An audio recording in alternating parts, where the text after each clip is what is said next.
Mu biganiro byatambutse twarebye kuri Pasika n'ubundi tureba buryo ki abatubanjirije uburyo babyitwaragamo n'icyo yari bamariye.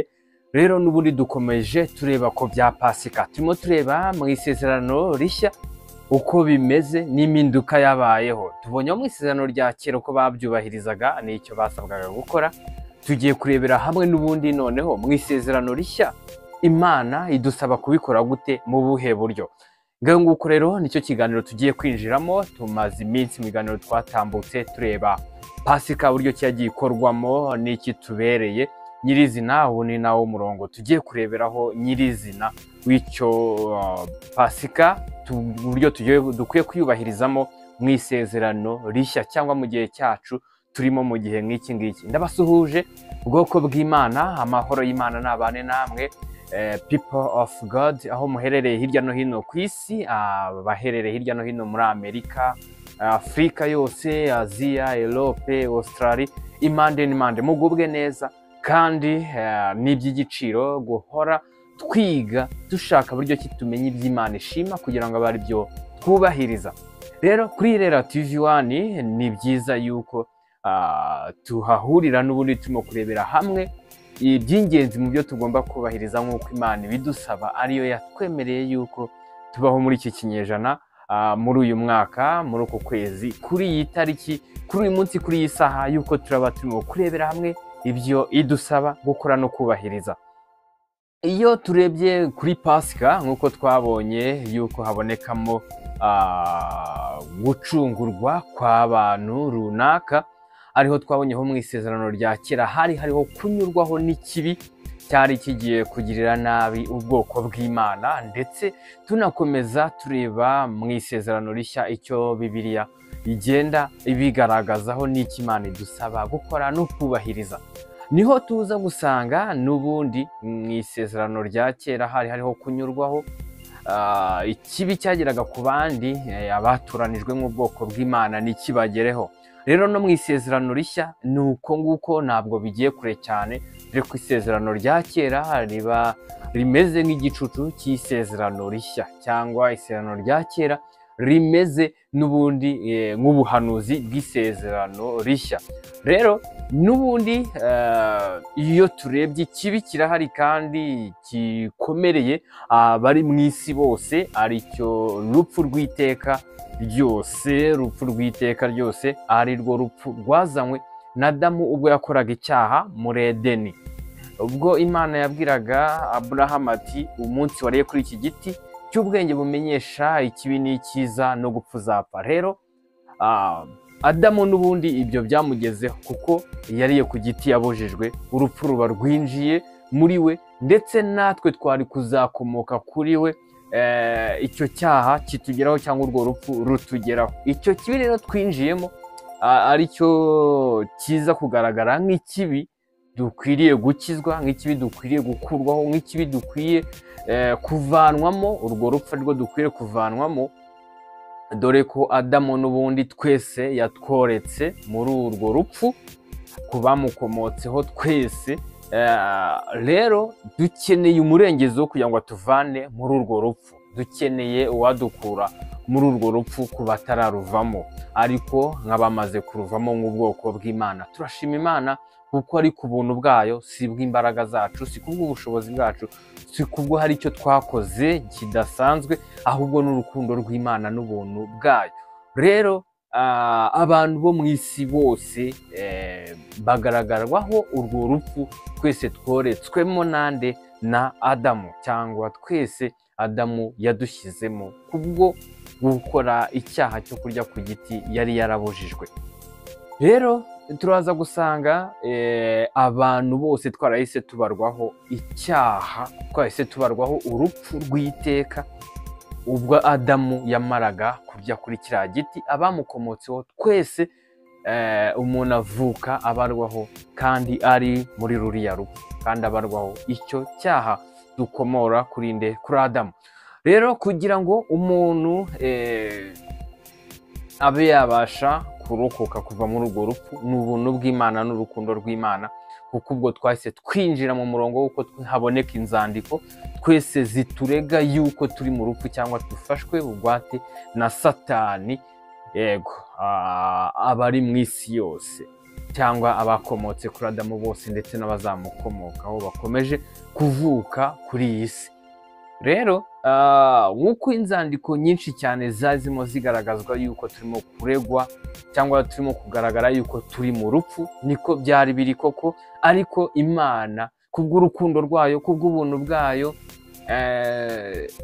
kubwo kutagira ikindi kintu yashingiraho, itugirira ubuntu kubw'urukundo rwayo, itugirira ubuntu mu mwana wayo ari we Yesu Kristo, kugira ngo aze kudukuraho iyo danje cyangwa aze kudukuraho urwo rupfu cyangwa aze kudukura muri urwo rupfu, muri uwo mwijima.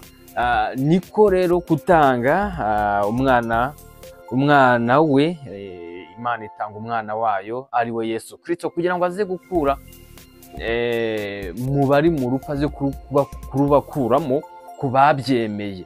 Rero aho niho tuza kubonerera gukira, niho tuza kubonerera n'ubundi icyo gikorwa kiza kuza mu isura n'ubundi ya Pasika, yo gukira ikibi, dushyirwa mu cyiza cyangwa dukurwa mu mwijima dushyirwa mu mucyo, cyangwa tuvanwa mu rupfu dushyirwa mu bugingo, tuvanwa mu rupfu dushyirwa mu buzima bw'iteka cyangwa ubuzima buhoraho, ubwo twari turimo dukurwa mu rupfu rw'iteka.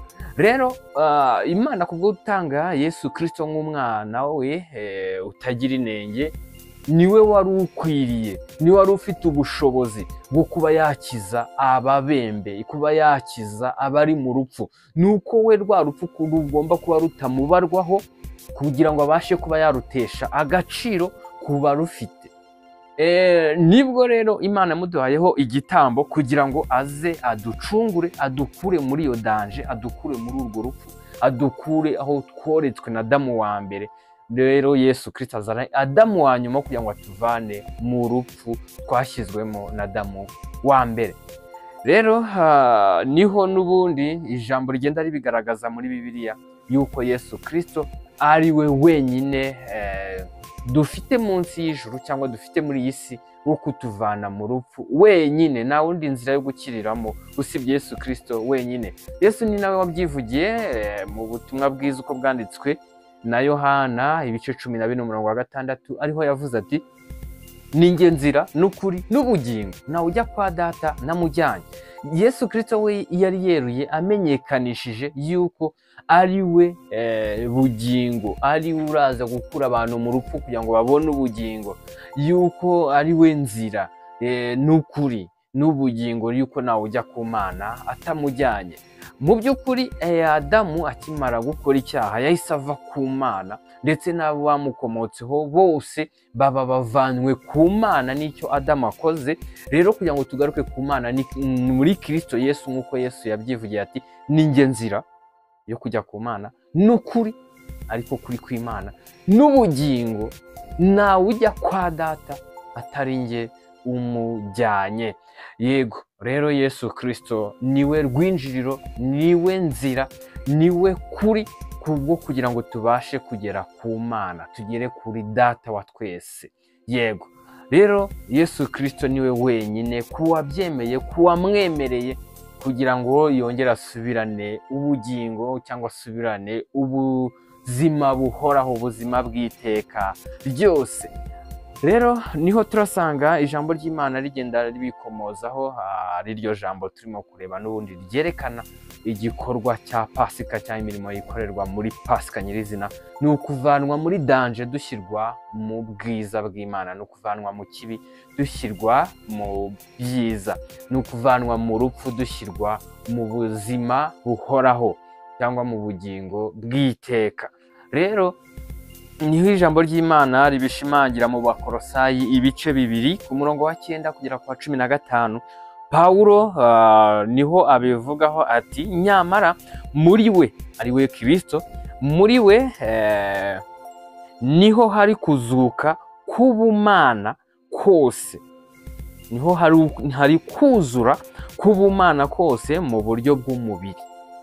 kuvuga ngo Yesu Kristo kuko ari we utarigeze ukora ikibi cyangwa utaragaragayeho ubwandu cyangwa utaragaragayeho ikizinga, niwe wari ufite ubushobozi bwo gukura abari mu rupfu kurubakuramo kugira ngo basubirane ubuzima buzima. Niho rero ijambo rivuze ngo nyamara muri we niho hari kuzura k'ubumana kose mu buryo bw'umubiri. Kuko Yesu Kristo nubwo yambaye umubiri mu isi, ariko ntabwo yigize akora icyaha. Umubiri we ntabwo waje uriho icyaha nk'uko abavutse mu isi bose bari bariho icyaha.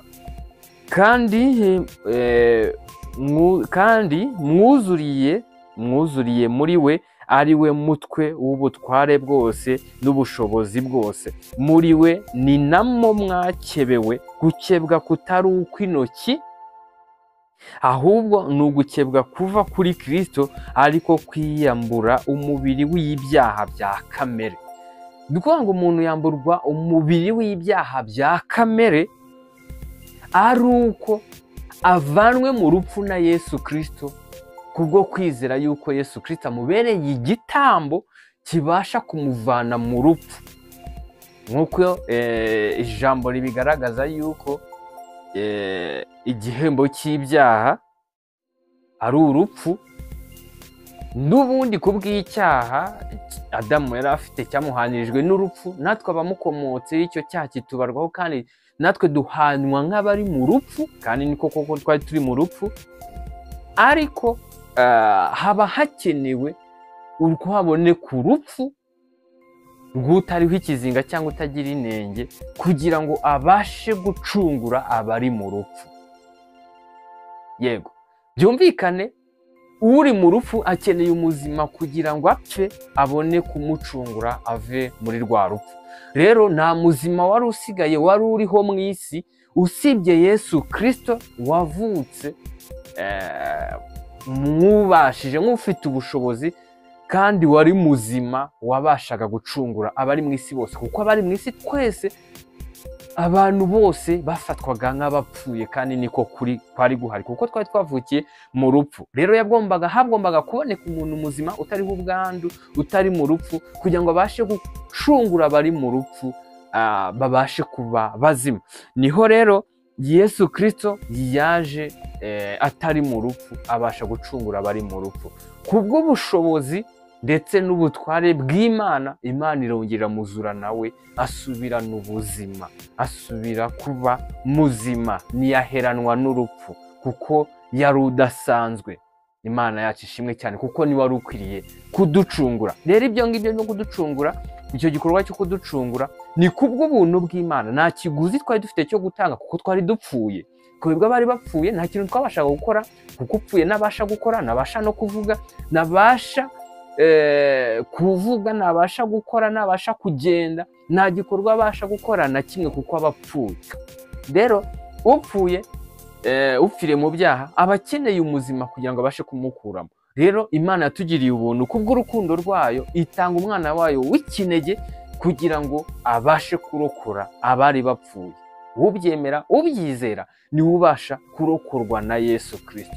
Niho ijambo ry'Imana ritwereka yuko iyo hatambukijwe ubutumwa bwiza bumenyekanisha yuko Yesu Kristo ari gukura abantu mu rupfu, ukizera yuko yagupfiriye kubw'icyaha wari urimo cyangwa kubw'urupfu wari urimo, ukizera ko ari wowe yapfiriye, icyo gihe ubasha kuzurwa nawe, kuko wizeye yuko ari we wagukuye muri urwo rupfu nyirizina. Rero niwe ubasha kugira gute kutwambura umubiri w'ibyaha bya kamere, kubwo kwizera yuko yaducunguye. Ijambo rikomeza rigira riti, kuko mwahambanywe nawe mu mubatizo, kandi nimo mwuzuranywe nawe, niho mwazuranywe nawe kubwo kwizera imbaraga z'Imana yamuzuye mu bapfuye. Kandi ubwo mwari mupfuye muzize ibicumuro byanyu no kudakebwa kw'imibiri yanyu, yabahinduranye bazima nawe, imaze kutubabarira ibicumuro byacu byose, igahanagura urwandiko rw'imihango rwaturegaga, ikarudukuzaho ku rubamba k'umusaraba. Ngaha n'ubundi harimo kugaragaza yuko n'ubundi twari dufite inzandiko ziturega ko n'ubundi urupfu ruturiho, kandi niko byari biri, ariko Yesu Kristo aza ari wuje noneho kuturokora, aje kuducungurira ku musaraba, aje kutwitangira, aje kuducungura nk'uko ijambo ribigaragaje ngo igahanagura urwandiko rw'imihango rwaturegaga, ikarudukuzaho ku rubamba ku musaraba. Ibyakorewe ku mugaragaro n'ubundi Adamu atworeka mu rupfu, na Yesu Kristo yatuvanye mu rupfu ku mugaragaro ku musaraba igorogota. Byumvikane n'ubundi inzandiko zose zaturegaga zahise zihanagurwa na Yesu Kristo kubwo kujya ku musaraba igorogota, ku musozi w'inyabihanga, aho hari akabarore h'abantu bose bari baruharwa gukora ikibi. Niho yagiye kutwitangira, niho yibazeho ibyaha, cyangwa yavuze ko atwitangiye ngo abarweho ibyaha by'abari mu isi bose, akatwitangira kugira ngo inzandiko n'ubundi zaturegaga zose ku mugaragaro, ku manywa y'ihangu, yego izo nzandiko zidukurweho, bigaragare muri rusange yuko hariho gucungurwa, yego kuwizeye yuko Yesu Kristo yamupfiriye ku musaraba igorogota.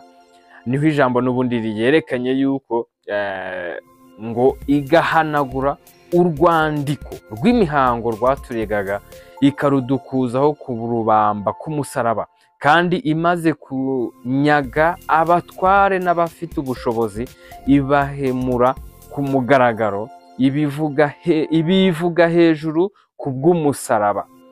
Yego rero urwandiko rwaturegaga Yesu Kristo yaraje arushyiraho ikimenyetso cyerekana ko twishyuriwe. Yego byari birimo bigaragara n'ubundi yuko hariho inzandiko nyinshi ziturega, ariko Yesu Kristo yaje n'ubundi nk'urwandiko, aje kugaragaza urwandiko n'ubundi rwaturegaga, yaje kudukuraho urwandiko rwaturegaga nyirizina, arushyiraho ikimenyetso cyerekana yuko twamaze kwishyurirwa. Ariko uyu muntu wishyuriwe ninde? Uyu muntu wishyuriwe n'uwizera yuko Kristo ari we wamwishyuriye, yizera ko Kristo ari we wapfuye mu cyimbo cyo gupfa, dore ko ibihembo by'ibyaha ari urupfu. Ndabashimiye bwoko bw'Imana, God's people, aho muherereye hirya no hino ku isi. N'ubundi twari turimo kurebera hamwe mu bigaragara muri Pasika cyangwa mu isezerano rishya. Tuzakomeza tubirebaho, tureba icyo Bibiliya igumye ikomoza kuri Pasika cyangwa gucungurwa kwacu. Rero uyu muntu wizeye Yesu Kristo nk'umucunguzi we, abanyuzweho n'ikibi cyangwa abatambutsweho n'ikibi cyari kumurimbura, urwo rupfu tuba turukuweho. Iyo ukuweho urwo rupfu, ukuweho urupfu rw'iteka ryose, n'ubundi ubunyujijweho ikibi cyo kuba cyari kuzaguherana, ukazahananwa n'umubi cyangwa kuzahananwa na Satani, icyo gihe ukaba urokotse. Rero abafite ikimenyetso cy'amaraso ya Yesu Kristo ni uko banyuzweho n'icyo cyago abantu bose bashyizweho na Adamu.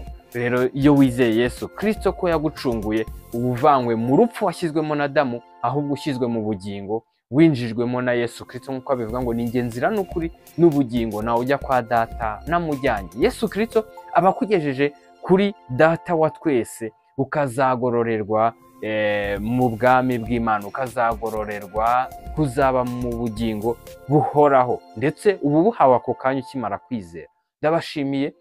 Ufite inyunganizi wayitanga muri komenti, cyangwa ufite ikibazo wakibaza muri komenti. Ndabashimiye cyane. Rero ubwoko bw'Imana, intego yacu ni ukumenyekanisha ukuri kw'ijambo ry'Imana, by'umwihariko tumenyekanisha inzira yo kujya mu bwami bw'Imana, ariho tuboneramo gucungurwa n'ubundi. Kandi ubwoko bw'Imana tuboneka hirya no hino ku isi ku bwa Yesu Kristo wadupfiriye, ndetse akanazuka kubwo kumwizera aho waba uherereye hose. Icyo waba uri cyo cyose ubasha nawe kuba ubwoko bw'Imana, ukaba God's people, ukaba bene Imana, ukaba ubyawe n'Imana. Yego, ndabashimiye, n'ubundi tuzasubira.